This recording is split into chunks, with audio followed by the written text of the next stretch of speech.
'cause you're a sky, 'cause you're a sky. Kini nga itong gibuhat mo na ni ang pagsubo. This is the beginning, although sila si Alex dugay na kayo sa ilang radio program long before any announcement by President Digong mula sa Sarsia. We had invited President Digong mga 2 years ago kanya diri sa Cebu, but sa post-victory, this is our first move. O salamat kayo sa Beatles Foundation. Kanya ato ning ipadayon na this is eye-opener, and I think I received this message gikan diri sa staff ni President Digong patawagon ko before lunch. So that means we are now noticed. This is the beginning. Og magpadayon ta sa atong kalihukan diri, kaya we have half organized pag limpyo na ni tanan.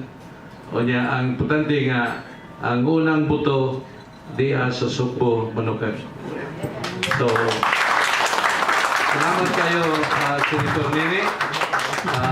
Kung anong magiging kaliwat o kinunungan po, o niya silingan na kayo ang kakayan di orong. Ang amo lang kabalakan ni mo nga dili amo gikang pukawon sa bisan unsang higayon. Niya ay lami og biyai. Kanang tanan, dili man lisod akong buhat. Cebu chapter. Karon pa lang, no? Kaming mga mayores, siguro, mga mayores sa Tibok Province of Cebu, we are 44 towns in the province of Cebu. Hibaw ko nga supportive kay sila nining federalism. So, kami, mga mayores sa province of Cebu, including the mayors from Bantayan, from Camotes, sigurado ko nga supportive sila ni. O hopefully, tabangan minimum mayor, mag-create a team in every district para ma-finalize nato ni madali na itong federalism. Daghang salamat.